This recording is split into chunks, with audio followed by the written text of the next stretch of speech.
Jamal! Des! Des! Ha? May mga tao sa baba. Tiniente Rasol! Tiniente Rasol! Tiniente Rasol! Sino yan? Sergeant Ortiz to!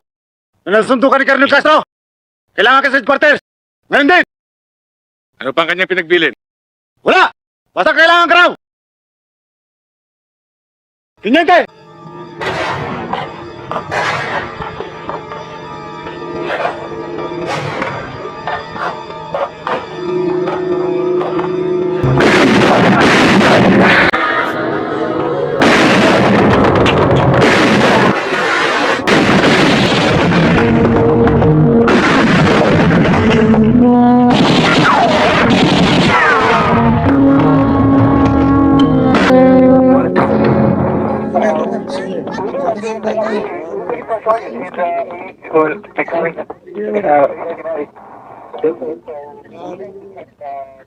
Sir, hindi totoo mga sundalo napatay.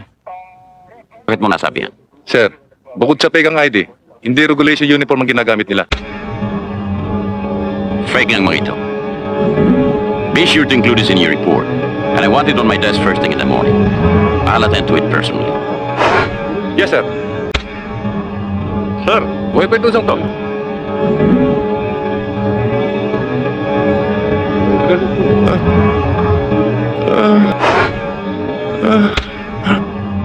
Come on, stretcher. Yes, sir. Samahan mo.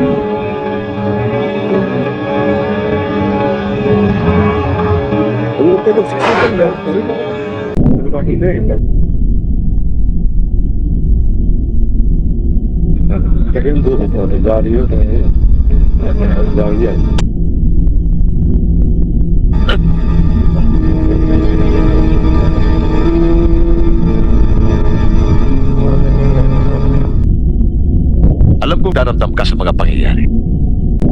Ngunit hindi natin maiwasan yun. Sapagkat may mga pagkakataon na kahit anong gawin mong pag-iingat, malalantad ang iyong trabaho. Kinululungkot ko, sir. Hindi natupad ang pinagagawa niyo sa akin. I'm sorry I disappointed you. Don't be sorry, I'm not disappointed. Ginawa mo na lahat. I could not ask for anything more. Right now, you're no good here anymore. Kinakailangan umalik ka na sa dati mong distrito. Yes, sir. Kami.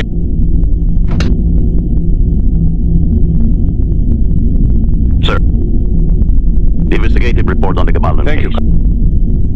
Captain, I want you to meet Lieutenant Rasul. Lieutenant, Captain Rios. The lieutenant was our undercover man in the criminal syndicate case. I've heard a lot about your exploits, Lieutenant. Your brilliant combat record in Mindanao. Karangalan kong makilala kita. Salamat po, Kapitan. Ikaw palang undercover namin. Sayang. Malapit na sanang malutas ang kaso. Alam kong masakit ang mabisto sa ganyang trabaho. Pero kalimutan mo niyan. Talagang ganyan. You can't win them all. Excuse me, sir. Lieutenant Rasul, telephone, sir. You can take it here, Lieutenant. Yes, sir. Hello? Tiniente Rasul. Ito nga. Yama, kahit ano sabihin nila, huwag kang paparito. Papatayin ka nila. Alex?